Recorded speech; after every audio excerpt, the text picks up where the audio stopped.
दोस्तों नमस्कार, स्वागत है आपका कॉन्सेप्ट स्कूल यूट्यूब चैनल में। और आज हम लोग यहाँ पर बढ़ रहे हैं जो झारखंड हिस्ट्री का जो सेक्शन हमारा अधूरा रह गया था, जिसकी वीडियोज़ नहीं बन पाई थी, उन सारे वीडियोज़ को यहाँ पर हम लोग एक एक करके देखते चलेंगे। तो आज हमारा जो टॉपिक है वो रामगढ़ अधिवेशन और व्यक्तिगत सत्याग्रह, इसको हम लोग लेकर चलेंगे। और इस टॉपिक को इसलिए लेकर चल रहे हैं क्योंकि इससे पहले यानी जो सविनय अवज्ञा है, ये हमारा आखिरी टॉपिक था। यानी यहाँ तक हमने कवर कर लिया था कि झारखंड में सविनय अवज्ञा आंदोलन किस प्रकार से चला था और वहाँ पे किन किन नेताओं ने कहाँ पर पार्टिसिपेट किया था। तो इस चीज़ को हमने ऑलरेडी देख लिया था, इस वजह से हम लोग आगे बढ़ रहे हैं। और यहाँ पर रामगढ़ अधिवेशन आता है, उसके बाद व्यक्तिगत सत्याग्रह आता है और कल फिर हम लोग भारत छोड़ो आंदोलन को देखेंगे। तो देखिए, जो मेरा तरीका रहा है मैं उसी तरह से आपको बताऊंगा। यानी यहाँ पर मैं क्या करूँगा, तो इसको लिंक करूँगा किससे, तो जो भारत में जो राष्ट्रीय आंदोलन चल रहा था उससे लिंक करके आपको बताऊँगा, ताकि चीज़ें आपको समझ में आए और जल्दी याद हो जाए। क्योंकि आप नेशनल वाला जो है वो हिस्ट्री लगातार पढ़ते हैं, झारखंड वाला कभी कभी ना भी पढ़ते हैं, एग्ज़ाम के पॉइंट ऑफ व्यू से आप पढ़ते हैं। तो चूंकि आप नेशनल वाला लगातार पढ़ते हैं, तो अगर आप इसको नेशनल से लिंक करके पढ़ते हैं तो चीज़ें आसानी से याद रहती हैं। तो उसी तरह से हम लोग यहाँ पर इसको देखेंगे और मज़ा भी आने वाला है आपको। तो इस सेशन में बने रहिएगा और वीडियो को लाइक कर लीजिएगा और चैनल को सब्सक्राइब भी आप कर सकते हैं अगर आप नए हैं तो। इसके अलावा कमेंट सेक्शन में आप बता सकते हैं कि क्या और कुछ नया करने की चैनल पर आवश्यकता है, यानी किन किन टॉपिक्स पर और वीडियो बनाया जाए। चलिए तो स्टार्ट करते हैं। लेकिन देखिए, हम लोग रामगढ़ अधिवेशन चलने से पहले थोड़ा सा कुछ चीज़ें और देख लेते हैं। जैसे होता क्या है कि आपको पता है कि 1930 है, ये सविनय अवज्ञा आंदोलन की शुरुआत का है। और यहाँ से जब ये चलता है सिविल डिसओबीडियंस मूवमेंट, तो यहाँ पर ये 34 तक जाते जाते ये समाप्त हो जाता है। अब सवाल ये है कि जब रामगढ़ अधिवेशन कब होता है, तो रामगढ़ अधिवेशन लगभग 40 में होता है, ठीक है, 1940 में होता है, 1940 में होता है। तो इसके बीच में यानी 34 के बाद जो है 35 से लेके 39 के बीच में कुछ चीज़ें जो इम्पोर्टेंट है उसको हम लोग देख लेते हैं, ठीक है, कि 1935 से 1939 के बीच क्या सीन रहा था झारखंड के क्षेत्र में। तो कुछ खास यहाँ पर नहीं दिखेगा, लेकिन कुछ चीज़ें इंपॉर्टेंट है। देखिए, 1935 में आपको पता है कि भारत में एक इम्पॉर्टेंट अधिनियम आता है जिसको हम लोग कहते हैं भारत शासन अधिनियम, ठीक है। तो भारत शासन जो एक्ट है ये आता है 1935 में। और भारत शासन जो एक्ट है 1935, ये काफ़ी इम्पोर्टेंट एक्ट था उस समय के दृष्टिकोण से अगर देखा जाए तो। और इसमें पहली बार केंद्रीकृत प्रशासन की बात की गई थी, ठीक है। ये चीज़ आप नेशनल वाले में पढ़ते हैं। लेकिन इसके अलावा एक चीज़ बहुत ज़्यादा इसमें इम्पॉर्टेंट था, क्योंकि इससे पहले मतलब जो अंग्रेज़ों के द्वारा देखा गया कि आदिवासियों का या जनजातियों का जो पार्टिसिपेशन है राष्ट्रीय आंदोलन में वो बढ़ता जा रहा था, ठीक है। तो आदिवासियों का जो भागीदारी है राष्ट्रीय आंदोलन में बढ़ता जा रहा था। तो अंग्रेज़ों को लगा कि क्यों ना इन आदिवासियों को इस आंदोलन से अलग कर दिया जाए, ठीक है, इनको अलग कर दिया जाए भाई, इसमें शामिल ना होने दिया जाए, ताकि जो भारत पर जो शासन है वो बनाए रखना और ज़्यादा आसान हो जाए। तो इन्होंने क्या किया कि आदिवासियों के लिए जो प्रशासनिक व्यवस्था है यानी जो प्रशासन है वो किसके अंडर डाल दिया, तो वो डाल दिया गवर्नर जनरल को। यानी जो गवर्नर है वही इनके प्रशासन को देखेगा, इस तरह से कह दिया गया। और बेहतर इनके प्रशासन प्रबंधन के लिए गवर्नर को काफ़ी सारे अधिकार भी दिए गए या अधिकारों को बढ़ाया गया, ऐसा आप कह सकते हैं, ठीक है। तो ये चीज़ को याद रखिएगा कि 1935 में ये हुआ था कि आदिवासियों को अलग से इनके प्रशासन के लिए गवर्नर के पास कुछ शक्ति जो है वो दे दी गई थी। इसके अलावा इसी समय में 1935 के अधीन ही आप जानते होंगे कि 1936 में क्या किया गया है, तो 36 में उड़ीसा जो है वो बिहार से अलग हो जाता है, ठीक है। अब आप कहेंगे कि इसको पढ़ना क्यों ज़रूरी है, क्योंकि देखिए बिहार के अंदर ही झारखंड था उस समय में, इसलिए आपको ये जानना ज़रूरी है। तो इस बिहार से क्या होता है कि उड़ीसा को अलग कर दिया जाता है, यानी ये एक अलग राज्य बन जाता है। और छोटा नागपुर के कुछ हिस्से को उड़ीसा को दे दिया जाता है। जैसे आप देखेंगे कि जब झारखंड का मैप आप इस तरह से अगर रफ में बनाएं तो यहाँ पे आपको उड़ीसा दिखाई देता है। तो जो नीचे वाला कुछ क्षेत्र था वो उड़ीसा में चला जाता है। तो इस वजह से इसको जानना जरूरी था, क्योंकि ये बिहार का ही उस समय में हिस्सा था झारखंड। इसके अलावा क्या होता है कि 1935 के एक्ट के जरिए 1937 में एक चुनाव कराया जाता है, ये भी इम्पोर्टेंट पॉइंट है। और इस 1937 के इलेक्शन में क्या होता है कि आप देखेंगे कि आदिवासियों के लिए 6 सीट यहाँ पर रिजर्व किया गया था। यानी जो झारखंड है, झारखंड के क्षेत्र में क्या किया गया था कि जो 6 सीट है वो आदिवासियों के लिए रिजर्व कर दिया गया था इस चुनाव में, ठीक है। और ये चुनाव काफ़ी इम्पोर्टेंट चुनाव था। इसके अलावा कांग्रेस की जो उम्मीदवार थे वो यहाँ पर जो जीत जाते हैं, लेकिन यहाँ पर एक दल जो है काफ़ी इंपॉर्टेंट भूमिका में रहती है, उसका नाम है छोटा नागपुर। सीजी लिख रहा हूँ, छोटा नागपुर जो है वो है उन्नति समाज। ठीक है, उन्नति समाज की भूमिका जो है यहाँ पर इम्पोर्टेंट होती है, लेकिन ये लोग ज़्यादा कुछ नहीं कर पाते हैं। कांग्रेस ही यहाँ पर जीत जाती है, क्योंकि कांग्रेस उस समय में काफ़ी बड़ी पार्टी बन चुकी थी। तो याद रखिएगा 6 सीट रिजर्व किया जाता है, लेकिन जीत किसकी होती है? कांग्रेस की होती है। इसके अलावा इग्नेस बेक हैं, कुछ 3 आदिवासी हैं, इनको याद रखिएगा। इनकी जीत यहाँ पर देखने को मिलती है। एक का नाम है इग्नेस बेक। ठीक है, इग्नेस बेक जो है इस चुनाव में जीतते हैं। दूसरे का नाम है बोनीफेस लकड़ा। ठीक है, तो बोनीफेस लकड़ा भी है, ये भी इस चुनाव में विजेता बन जाते हैं। और इसके अलावा एक और नाम है देवेंद्र प्रसाद सामंता। ठीक है, तो ये जो देवेंद्र प्रसाद हैं ये भी इस चुनाव में जीत जाते हैं। यानी 3 आदिवासी जो हैं इस सीट पर जीतते हैं। इसके अलावा जो बोनीफेस लकड़ा हैं इनको जो है विधानसभा का सदस्य बनाया जाता है इन तीनों में से। तो ये भी पॉइंट आप याद रख सकते हैं कि विधानसभा का सदस्य किसको बनाया गया 1937 के चुनाव के बाद? तो बोनीफेस लकड़ा को यहाँ पर बनाया जाता है। ठीक है, और इग्नेस बेक को कहाँ, देखिए अब ये विधानसभा का बनाया गया तो आप समझ सकते हैं कि कहाँ होगा, तो ये पटना में होगा, यानी बिहार विधानसभा में इनको बनाया गया है। जबकि इग्नेस बेक को कहाँ बनाया गया? तो ये संघीय विधायिका के सदस्य बने इग्नेस बेक। ठीक है, बड़ा नाम था, तो इग्नेस बेक को संघीय विधायिका यानी कहाँ पर? तो दिल्ली में इनको सदस्य बनाया जाता है। तो इन तीनों का नाम आपको याद रखना है। देवेंद्र प्रसाद सामंता हैं, बोनीफेस लकड़ा है, इग्नेस बेक हैं। इग्नेस बेक संघीय विधायिका में चुनकर जाते हैं, वहाँ पे सदस्य बन जाते हैं। इसके अलावा बोनीफेस लकड़ा सदस्य कहाँ बनते हैं? तो पटना में बनते हैं, यानी बिहार विधानसभा में बनते हैं।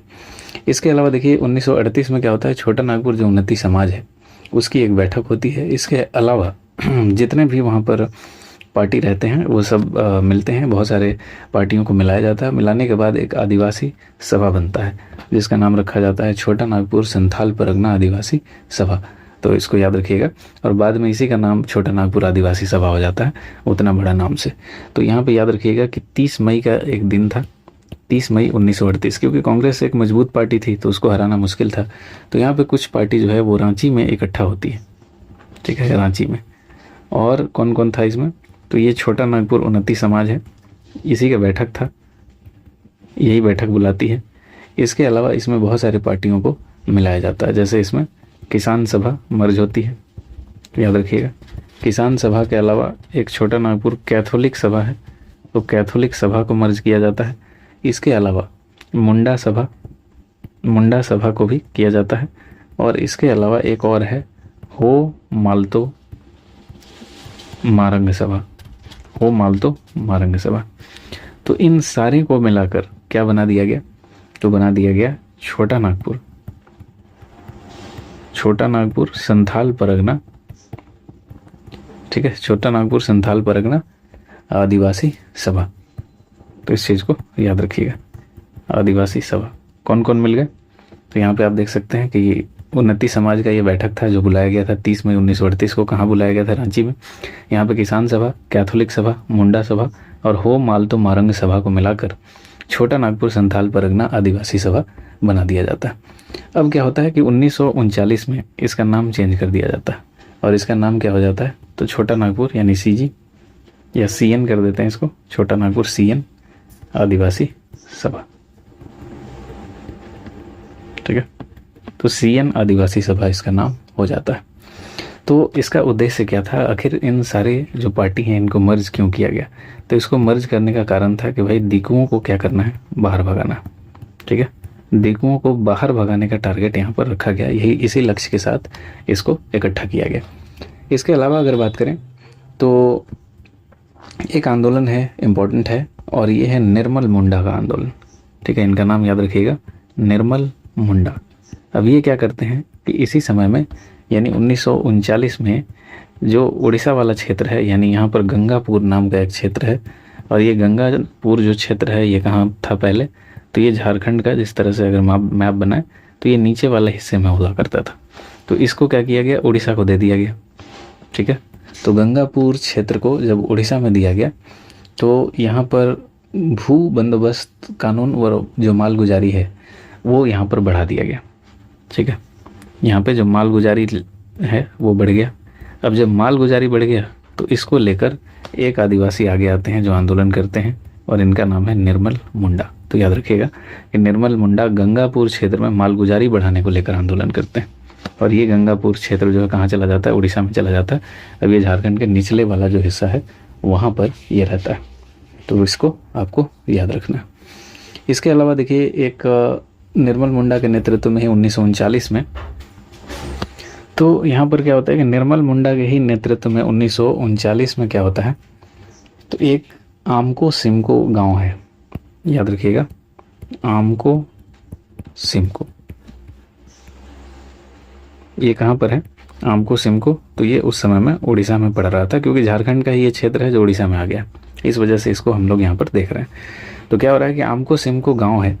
अब इस गांव में जो ये निर्मल मुंडा हैं ये एक आंदोलन चलाते हैं, एक विशाल जनसभा को आयोजित करते हैं और कहते हैं कि ईस्ट इंडिया कंपनी यानी जो अंग्रेज़ हैं, जो दीकू हैं, इन दीकुओं को क्या करना है, मारकर भगाना है।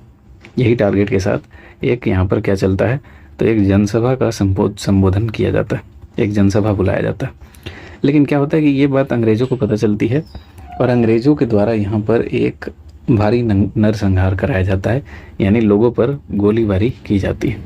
ठीक है, अब इस गोलीबारी में क्या होता है कि काफ़ी लोग मारे जाते हैं।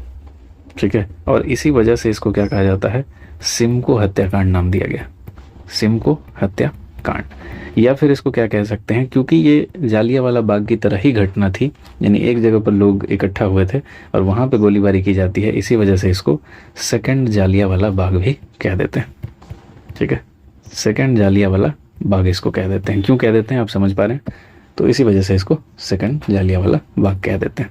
तो इस तरह से 1935 से लेकर 1939 के बीच में ये कुछ इंपॉर्टेंट फैक्ट्स थे जिसको याद रखना भी ज़रूरी था। और अब हम लोग बात करेंगे आगे चल के जो रामगढ़ में 1940 में कांग्रेस का अधिवेशन हुआ था, जिसके अध्यक्ष अबुल कलाम आज़ाद थे, इसके ऊपर। ठीक है, ये हमारा डिस्कशन होगा। तो अब हम आगे बात करेंगे रामगढ़ अधिवेशन की, जो कि 19 से 20 मार्च 1940 में हुआ था और ये 53वां अधिवेशन है कांग्रेस का। ठीक है, तो इसको लेकर हम लोग यहाँ पर डिस्कस करने वाले हैं।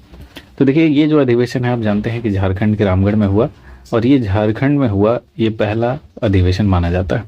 जबकि अगर आप बिहार के दृष्टिकोण से देखें, क्योंकि उस समय में झारखंड जो है बिहार का ही हिस्सा था, तो आपको ये तीसरा अधिवेशन के रूप में दिखाई देगा। तीसरा कैसे, तो देखिए पहला जो अधिवेशन था आप जानते होंगे कि फर्स्ट जो है 1912 में बांकीपुर पटना में हुआ था कांग्रेस का अधिवेशन। ठीक है, बांकीपुर कहाँ है, ये पटना में हुआ था। जबकि सेकंड अधिवेशन जब आप देखेंगे तो ये 1922 में आपको नज़र आएगा और ये गया में नज़र आएगा। ठीक है, और इसके हिसाब से देखेंगे तो ये थर्ड हो जाएगा बिहार में, जो कि 1940 में होगा और कहाँ पर होगा, रामगढ़ में होगा। तो इस चीज़ को भी आप ध्यान रखेंगे। तो यहाँ पर इस अधिवेशन में होता क्या है इसकी बात करते हैं। तो देखिए मौलाना अबुल कलाम आज़ाद यहाँ पर अध्यक्ष बनते हैं। ठीक है, मौलाना अबुल कलाम आज़ाद।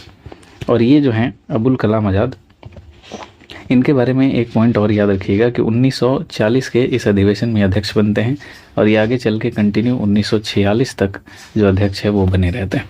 ठीक है, तो सबसे लंबे समय तक जो अध्यक्ष बनने का जो खिताब है वो इन्हीं के नाम है। सबसे लंबे समय तक ये कांग्रेस के अध्यक्ष बनते हैं। इसके अलावा सबसे युवा अध्यक्ष भी यही हैं, सबसे युवा। ठीक है, कब बने थे, तो सबसे युवा अध्यक्ष के रूप में ये 1923 में आपको अध्यक्ष बनते हुए नजर आएंगे। तो याद रखिएगा कि सबसे युवा भी यही थे और सबसे लंबे समय के लिए भी अध्यक्ष अबुल कलाम आज़ाद थे। और रामगढ़ अधिवेशन के अध्यक्ष भी कौन थे, तो मौलाना अबुल कलाम आज़ाद ही थे। ठीक है, तो इसके अलावा आगे बढ़ते हैं। तो देखिए यहाँ पर क्या हुआ कि रामगढ़ अधिवेशन में एक यहाँ पर इस तरह से दरवाजे का डिज़ाइन किया गया था। ठीक है, ये दरवाज़ा था, ये बहुत बड़ा दरवाज़ा था जहाँ से ये एंट्री करने वाले थे गांधी जी या जो भी बड़े नेता थे, वो इसके बाद ही इस तरह से मान लीजिए सजाया हुआ था। इस तरह से एक दरवाज़ा था, इसी में एंट्री करने के बाद ये आगे चल के जाने वाले थे। तो ये जो दरवाज़ा था इसका नाम क्या रखा गया था, तो इसका नाम रखा गया था बिरसा मुंडा द्वार। ठीक है, चूँकि झारखंड में हो रहा है तो आप ऐसे भी समझ सकते हैं कि बिरसा मुंडा द्वार के नाम पर रखा गया था। और सभा स्थल का नाम रखा गया था मजहर नगर, यानी जिस नगर में यहाँ पे मान लीजिए कि ये नगर बसा हुआ है, जिस नगर में ये सभा होने वाली थी इसका नाम था मजहर नगर। ठीक है, मजहर नगर आखिर क्यों नाम रखा गया, तो ये मजहर नगर आया है मजहरुल हक के नाम से।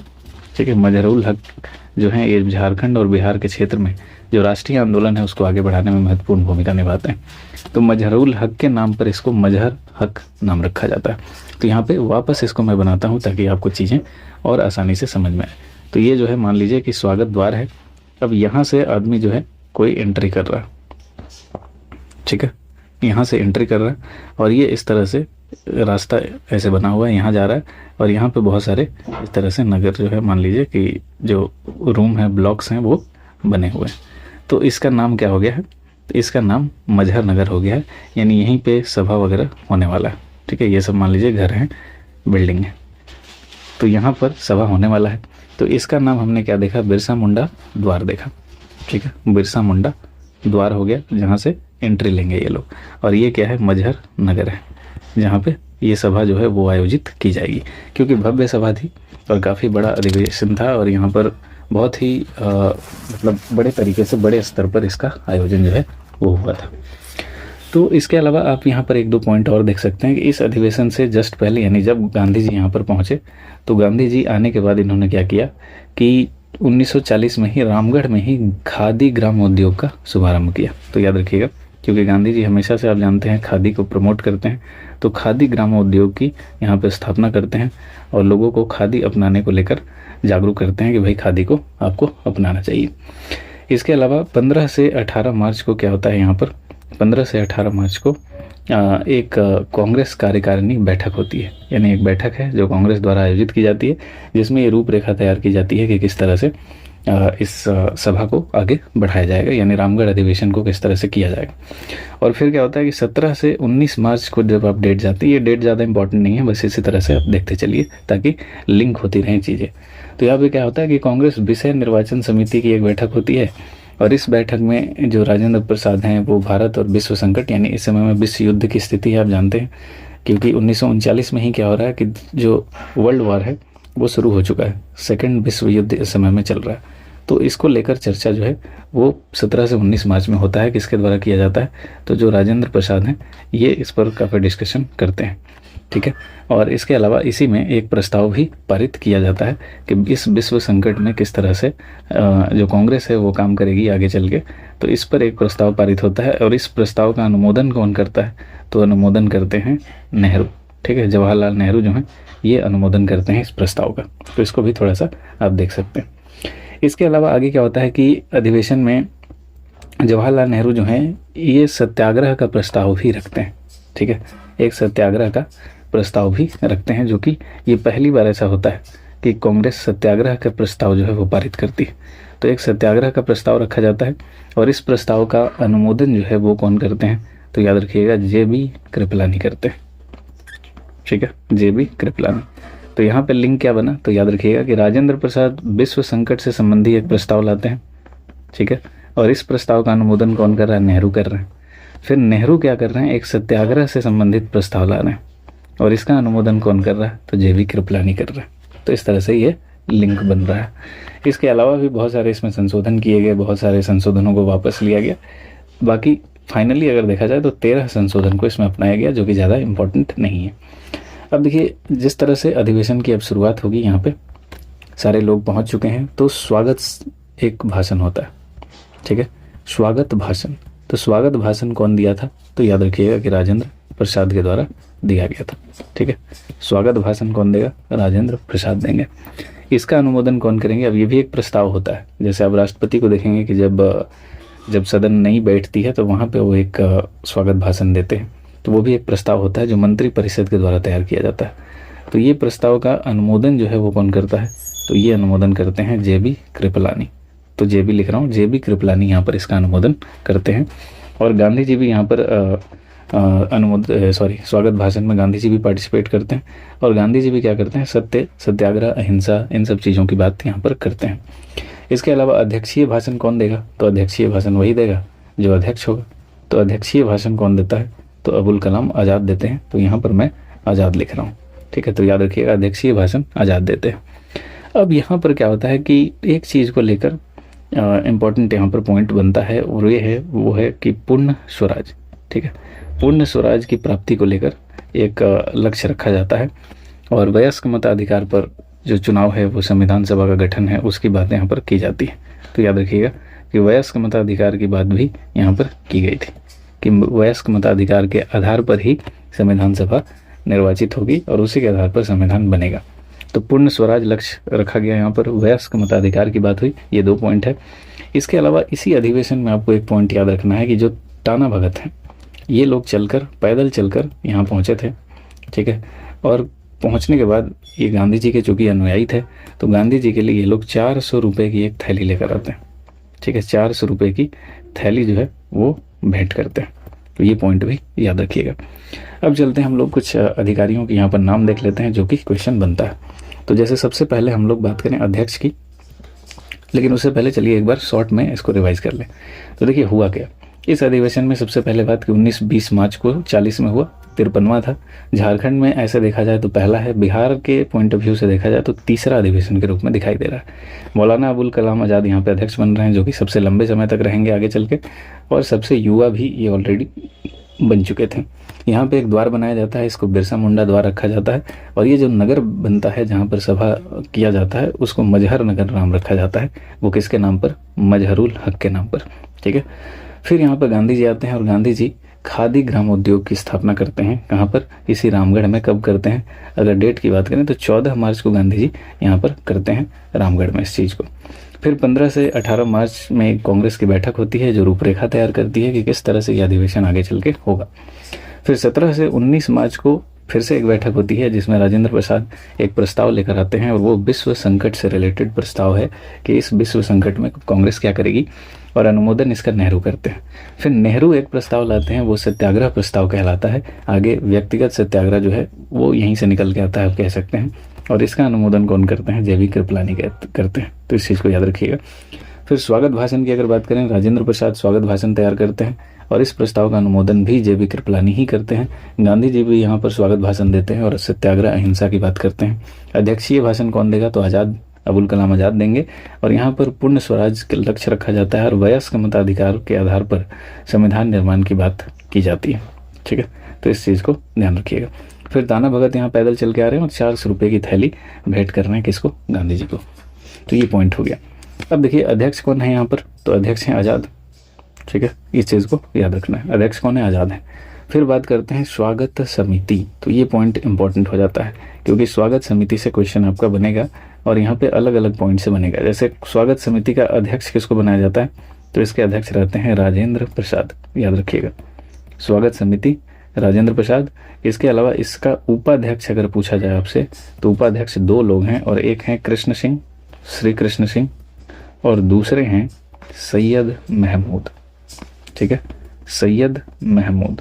तो ये 2 लोग कौन है? स्वागत समिति, यानी वेलकम करते हैं गांधी जी का कि आइए आइए स्वागत है सर आपका। तो अध्यक्ष राजेंद्र प्रसाद, उपाध्यक्ष कृष्ण सिंह और सैयद महमूद 2 लोग हैं। अब यहाँ पर एक लोगों को महासचिव बना दिया गया था।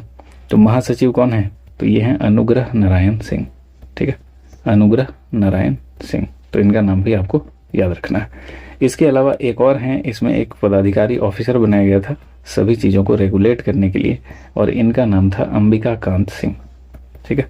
तो अंबिका कांत, तो अंबिका कांत कौन है? ऑफिसर हैं। महासचिव कौन है? अनुग्रह नारायण है। अध्यक्ष कौन है? राजेंद्र प्रसाद है। उपाध्यक्ष कौन है? कृष्ण सिंह और सैयद महमूद है। ये सब कौन है? तो स्वागत समिति से रिलेटेड है। इसके अलावा एक थे भाई प्रचार पदाधिकारी, कि जो लोगों को यहाँ पे इकट्ठा करना है तो उसके लिए यहाँ पर प्रचार पदाधिकारी बनाया गया था, और इनका नाम था ज्ञान चंद्र, ठीक है, ज्ञान चंद्र। तो याद रखिएगा, जो ज़्यादा ज्ञानी है उसको प्रचार का काम दिया गया है कि भाई जाकर प्रचार प्रसार करो। और इसमें बहुत सारी स्वयं सेविकाएँ, महिलाएं जो है शामिल हुई, स्वयं सेविका। तो इसमें कुछ नाम ज़्यादा इंपॉर्टेंट है, जैसे कि सरला देवी। सरला देवी का नाम बहुत इंपॉर्टेंट है, ये भी यहाँ पर पार्टिसिपेट करती हैं। इसके अलावा कोई खास नाम इंपॉर्टेंट नहीं है, तो इसको याद रखिएगा। फिर बात करते हैं कि कुछ अन्य प्रमुख लोगों की भागीदारी भी रहती है। जैसे यहाँ पर इस अधिवेशन में जो चीज़ें ज़रूरत पड़ा वो कौन कौन दिया, यहाँ से भी कभी कभी क्वेश्चन बनता है, हमेशा नहीं बनता है। पहला बात कि बिजली किसने दिया इस अधिवेशन में? जो वहाँ पर नगर बनाया गया था उस नगर को बिजली किसने दिया? तो ये बिजली मिला था गया कॉटन मिल से, ठीक है, गया कॉटन मिल से बिजली मिला था। अब बात है कि इंजीनियरिंग का जो सारा सामान है वो कौन दिया था? अभियंत्रण जिसको बोलते हैं। तो इस इंजीनियरिंग का सामान मिला था रामजी प्रसाद वर्मा के द्वारा, तो रामजी याद रखिएगा, रामजी प्रसाद ने इंजीनियरिंग का सारा सामान दिया था। इसके अलावा खादी प्रदर्शनी एक लगाया गया था, खादी प्रदर्शनी। तो इस खादी प्रदर्शनी का आयोजन किसने किया था? तो ये किया था लक्ष्मी नारायण, ठीक है, लक्ष्मी नारायण इन्होंने किया था। और ये कौन थे उस समय में? तो ये चरखा संघ के सचिव थे, चरखा संघ के सचिव थे। तो खादी वाले कौन है भाई? लक्ष्मी नारायण। इसके अलावा आ जाइए, बिहार के प्राचीन धरोहर पर आधारित एक स्मारिका का वितरण किया था, जयचंद्र विद्या अलंकार, ज़्यादा इंपॉर्टेंट नहीं है। और एक चित्रावली बनाया था, ये इंपॉर्टेंट है, चित्रावली, और इनका नाम था ईश्वरी प्रसाद वर्मा, ईश्वरी प्रसाद वर्मा। और इन्होंने सबको ये चित्रावली बनाने के बाद भेंट किया था। ये क्यों इंपॉर्टेंट है? क्योंकि बिहार में एक कला है पटना कलम, ठीक है, पटना कलम जो कला है, इसके सबसे महान चित्रकारों में से ईश्वरी प्रसाद वर्मा को माना जाता है। इसी वजह से ये चीज़ जो है, इनका नाम जो है काफ़ी इंपॉर्टेंट है।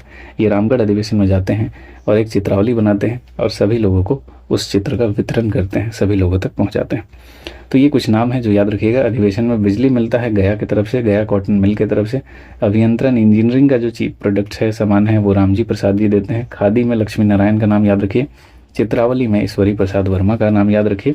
और एक स्मारिका की बात करें तो स्मारिका कौन देता है? तो इनका भी नाम आप याद रख सकते हैं, ये जयचंद्र है। तो जयचंद्र एक स्मारिका देते हैं। तो इस तरह से रामगढ़ अधिवेशन आपको क्लियर हो गया होगा और एक दो बार आपको देखने से चीज़ें याद भी हो जाएगी। अब हम लोग फटाफट व्यक्तिगत सत्याग्रह की बात कर लेते हैं। व्यक्तिगत सत्याग्रह झारखंड में या इंडिया लेवल पर कुछ बड़ा इम्पैक्ट नहीं छोड़ पाया था, इसी वजह से ये छोटा ही है, इसमें ज़्यादा दिमाग नहीं लगाना है। तो देखिए 1940 में ये व्यक्तिगत सत्याग्रह होता है, यानी रामगढ़ अधिवेशन के जस्ट बाद, जिसका हमने देखा कि प्रस्ताव जो है रामगढ़ अधिवेशन में ही दिखा कि नेहरू ने ये प्रस्ताव लेकर आया और इसका अनुमोदन किसने किया? तो JB कृपलानी ने इसका अनुमोदन किया था। तो इस चीज़ को हमने वहीं पर देखा था। तो व्यक्तिगत सत्याग्रह जब आता है तो गांधी जी कहते हैं कि हम लोग को क्या करना है कि साथ में सत्याग्रह नहीं करना। साथ में सत्याग्रह करने से क्या हो रहा है कि ब्रिटिश जो है एक साथ सभी लोगों को पकड़ के जेल में डाल दे रही है। तो हम लोग यहाँ पर क्या करेंगे? तो इंडिविजुअल लेवल पर करेंगे सत्याग्रह, यानी अलग अलग सब लोग सत्याग्रह करेंगे। इसी वजह से इसको क्या कहा गया? व्यक्तिगत सत्याग्रह, इंडिविजुअल सत्याग्रह कहा गया। तो सवाल है कि भाई पहली बार जो इस सत्याग्रह में सत्याग्रही रहेगा वो कौन रहेगा, किसको चुना गया?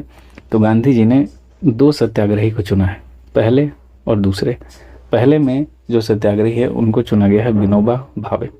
तो याद रखिएगा, विनोबा भावे को पहली सत्याग्रही के रूप में गांधी जी ने चुना था और सेकंड में नेहरू को, जवाहरलाल नेहरू को चुना गया था। तो ये क्वेश्चन काफ़ी इंपॉर्टेंट है। उसी तरह से अगर यहाँ पर झारखंड में बात करें तो झारखंड में क्या हुआ था कि गांधी जी अंतिम बार यानी लास्ट बार आते हैं इसी समय में, ठीक है। लास्ट बार गांधी जी 1940 में झारखंड में एंट्री लेते हैं और सत्याग्रह के दौरान जो है कई लोगों को गिरफ्तार कर लिया जाता है। एक हैं जमशेदपुर के माइकल जॉन, इनका रोल व्यक्तिगत सत्याग्रह में माना जाता है। तो माइकल जॉन का याद रखिएगा नाम। और ये कहाँ से हैं? तो ये जमशेदपुर से हैं, ठीक है, जमशेदपुर से। तो इनको गिरफ्तार कर लिया जाता है और इसके बाद फिर जयप्रकाश नारायण हैं, इस क्षेत्र में रहते हैं, इनको JP लिख रहा हूँ। तो जयप्रकाश नारायण है, एक बसावन सिंह है, ठीक है, बसावन सिंह, और एक है शिवनाथ बनर्जी, शिवनाथ बनर्जी।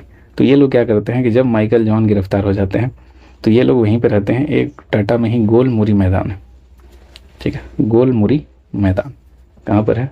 टाटा में ही है, जमशेदपुर में ही है। तो गोलमुरी मैदान में ये लोग एक जनसभा को संबोधित करते हैं और वहीं पर जयप्रकाश नारायण जो है गिरफ्तार हो जाते हैं। तो याद रखिएगा ये 3 नाम, जयप्रकाश नारायण, बसावन सिंह, शिवनाथ बनर्जी, ये लोग जनसभा, और इससे पहले ही माइकल जॉन को गिरफ्तार कर लिया गया है। तो इनका नाम इंपॉर्टेंट है। फिर एक संथाल परगना वाला क्षेत्र जो है, वहाँ पर अगर आप देखें कि वहाँ पर कौन है जो इसको आगे बढ़ा रहा, तो संथाल परगना में महादेवी केजरीवाल का नाम है, ठीक है, महादेवी केजरीवाल। तो इनका नाम आपको ध्यान रखना है। और ये मोतीलाल केजरीवाल की पत्नी है और इनको गिरफ्तार किया जाता है उस क्षेत्र में और गिरफ्तार करके इनको जेल में डाल दिया जाता है। तो झारखंड के क्षेत्र में व्यक्तिगत सत्याग्रह से इतने ही लोग जुड़े हुए हैं, ये माइकल जॉन, इसके अलावा बसावन सिंह, शिवनाथ बनर्जी और जयप्रकाश नारायण, जो कि गुलमुरी मैदान में एक बैठक करते हैं और बाद में जयप्रकाश नारायण को गिरफ्तार कर लिया जाता है। और संथाल परगना में महादेवी केजरीवाल हैं, इनको यहाँ से अरेस्ट कर लिया जाता है। तो यहीं पर है, मतलब व्यक्तिगत सत्याग्रह में और कुछ नहीं है। इसके अलावा एक पॉइंट और है कि इसी समय में, यानी जब इधर रामगढ़ का अधिवेशन चल रहा है, इसी समय में एक अखिल भारतीय समझौता विरोधी लीग, ठीक है, इसको याद रखिएगा कि अखिल भारतीय समझौता विरोधी लीग या सम्मेलन, इसका गठन यहाँ पर होता है। मतलब ये एक सम्मेलन है जिसका अधिवेशन, मतलब बैठक जो है वो कहाँ पर होता है, जो एक बेहटा नामक जगह है वहीं पर होता है, ठीक है, बेहटा नामक जगह। तो जिस तरह से वहाँ पे कांग्रेस में अधिवेशन चल रहा था, उसी तरह से यहाँ पर ये चलता है। और ये कौन लेकर चलता है, तो ये लेकर चलते हैं सुभाष चंद्र बोस, ठीक है। क्यों ऐसा होता है, क्योंकि आप जानते हैं कि 1939 में ही सुभाष चंद्र बोस का क्या होता है, मतभेद हो जाता है कांग्रेस से। तो उसके बाद ये अलग से एक पार्टी बनाते हैं, फॉरवर्ड ब्लॉक, ठीक है। फॉरवर्ड ब्लॉक का गठन जो है इसी अखिल भारतीय समझौता विरोधी लीग के समय में ही होता है। किसके द्वारा होता है, सुभाष चंद्र बोस के द्वारा होता है। अब सवाल ये है कि सुभाष चंद्र बोस आखिर चाहते क्या थे। तो सुभाष चंद्र बोस चाहते थे कि हम लोग यहाँ पर क्या करें कि हमारे पास जो है पूर्ण स्वराज होना चाहिए, यानी ये पूर्ण स्वराज को लक्ष्य मानते थे। पूर्ण स्वराज हमारा लक्ष्य हो, अंग्रेज़ों को यहाँ से पूरी तरह से भगाया जाए, और जो अभी द्वितीय यानी दूसरा विश्व युद्ध चल रहा है, इसमें ब्रिटिश कमज़ोर स्थिति में है, तो इस कमज़ोरी का फ़ायदा उठाया जाए और उनको यहाँ से भगाया जाए, ठीक है। तो ये सुभाष चंद्र बोस का डिमांड था, और इसी वजह से वो फॉरवर्ड ब्लॉक अलग से पार्टी बनाते हैं, क्योंकि गांधी जी इस चीज़ का सपोर्ट नहीं करते हैं। तो इस चीज़ को याद रखिएगा। और यहाँ पर जो प्रस्ताव लेकर आया जाता है इस सम्मेलन में, प्रस्ताव प्रस्तुत कौन करता है, तो याद रखिएगा कि प्रस्ताव प्रस्तुत करने का काम करते हैं सहजानंद सरस्वती, ठीक है। स्वामी सहजानंद सरस्वती का ये काम है प्रस्ताव प्रस्तुत करने का, और इसका अनुमोदन करते हैं शार्दुल सिंह, ठीक है। अनुमोदन कौन करते हैं, तो शार्दुल। तो दोनों का नाम एक ही जैसा है, तो आप याद रख सकते हैं। सहजानंद यहाँ पे प्रस्तुत कर रहे हैं और शार्दुल जो है इसको अनुमोदित कर रहे हैं। और इसी समय में एक और नेता हैं एम.एन. रॉय। तो एम.एन. रॉय का नाम है, पूरा नाम मानवेंद्र नाथ रॉय। ये क्या करते हैं, एक रेडिकल डेमोक्रेटिक पार्टी बनाते हैं। तो ये भी आप याद रख सकते हैं, रेडिकल डेमोक्रेटिक पार्टी। इसी समय में गठन हो रहा है। कब हो रहा है, यानी अखिल भारतीय समझौता विरोधी लीग, यानी जो रामगढ़ अधिवेशन में समझौता चल रहा है उसके विरोध में या इस सम्मेलन का गठन यहाँ पर, इस सम्मेलन को सुभाष चंद्र बोस के द्वारा बुलाया जाता है। कहाँ पर, बेहटा में बुलाया जाता है। ये रामगढ़ के जस्ट बगल में है। और यहाँ पर सुभाष चंद्र बोस फॉरवर्ड ब्लॉक की स्थापना करते हैं, पूर्ण स्वराज का लक्ष्य रखते हैं और ब्रिटिशों की कमज़ोर स्थिति को फ़ायदा उठाने की बात करते हैं। लेकिन गांधी जी इसको नकार देते हैं, क्योंकि पहले ही नकार चुके होते हैं। इस वजह से यहाँ पे ये प्रस्ताव प्रस्तुत करते हैं सहजानंद सरस्वती, और शार्दुल जो है, शार्दुल सिंह, ये इस चीज़ को अनुमोदित करते हैं। और एम.एन. रॉय यहाँ पर रेडिकल डेमोक्रेटिक पार्टी की स्थापना करते हैं। तो इस तरह से यहाँ पर ये सीन पूरा चल रहा है कि किस तरह से व्यक्तिगत सत्याग्रह हुआ और आगे चल के अखिल भारतीय समझौता लीग कैसे हुआ। अब इसके बाद जो है भारत छोड़ो आंदोलन आता है, जिसको हम लोग अगले वीडियो के माध्यम से देखेंगे। अब भारत छोड़ो आंदोलन देखने से पहले अगर आपको ये वीडियो पसंद आता है तो वीडियो को आपको लाइक कर लेना है। इसके अलावा शेयर भी करना है अपने दोस्तों के साथ, और कमेंट करके भी बताना है कि किस तरह से ये सीरीज़ आपको लग रही है, अभी क्या इम्प्रूवमेंट इसमें किया जाए, ठीक है। और उम्मीद करते हैं कि इससे काफ़ी आपको एग्ज़ाम हॉल में फ़ायदा होगा, या आप JSSC का एग्ज़ाम दें चाहे आप JPSC का, इससे बाहर आपको क्वेश्चन देखने को नहीं मिलेगा अगर आप अच्छे से इस वीडियो को रिवाइज़ करते हैं। तो चलिए मिलते हैं अगले वीडियो में।